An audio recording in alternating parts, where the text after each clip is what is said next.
May motor ka bang matagal nang nakatambak? Baka napagsawaan mo na o gusto mo nang mag-upgrade. Kung isa kang motorcycle owner na naghahanap ng extra cashback mula sa luma mong sasakyan, iniisip mo sigurong ibenta na lamang ang lumang motor mo. Pero, paano nga ba magsisimula? Huwag mag-alala mga Kamoto Asia dahil sa video na ito, tuturuan kita kung paano mo mabibenta ang motor mo ng mabilis at madali. Hello mga Kamoto Asia! Welcome back sa aming YouTube channel. Don't forget to like and subscribe para lagi kang updated sa mga bago naming informative videos tungkol sa pagmamotor. Hindi naman mahirap magbenta ng motor for as long as may demand ng budget options ng motor. Meron at meron talagang bibili. Ngayon, let's start our guide as a wise and responsible seller. Una, make sure na nasa decent, well enough kept, and if possible, maglagay tayo ng effort na pagandahin ang motor na ating ibebenta. Heto ang mga minor maintenance na pwede nating gawin. I-adjust ang throttle, brake at clutch cables, palitan ang mga sirang bulbs, i-replace ang mga missing screws, brake fluid kung lampas 2 years na ito,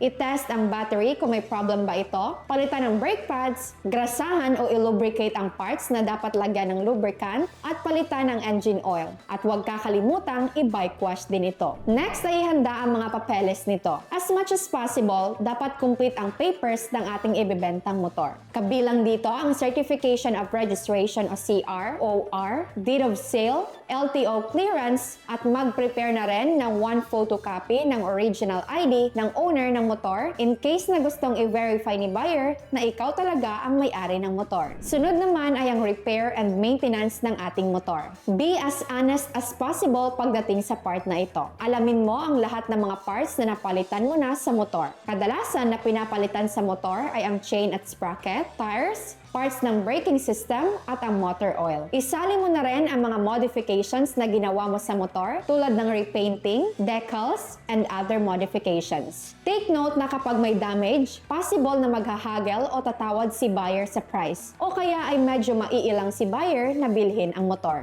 Since we mentioned about pricing, don't hesitate to check other motorcycle sellers kung magkano ba nila ibinibenta ang unit na kapareha sa iyo. Ang goal natin is to get as much as we can sa price ng ating second-hand na motor, hence why we mentioned minor maintenance. Next is showcasing. Take good pictures. Pwede mong tawagan ang kaibigan mo na may magandang phone camera para kuhaan ng litrato na pwede mong i-post sa marketplace. List the name, model, version at ang specs ng iyong unit. Upon posting the product, make sure na mapapadali si buyer na i-contact ka. Put your name, email, contact number, at messenger para direct contact ka with buyer. Iwasan na maglagay ng PM for the price o PM is the key. Since cited na sa Republic Act 7394 or the Consumer Act na nagmamandate na lahat daw ng seller ay dapat i-display ang prices ng mga products. Put the price as is and do not mislead. Lastly, always be ready and confident to meet buyers. Ang pagbibenta ng second-hand na mga products ay isang two-way communication process. Dapat willing to meet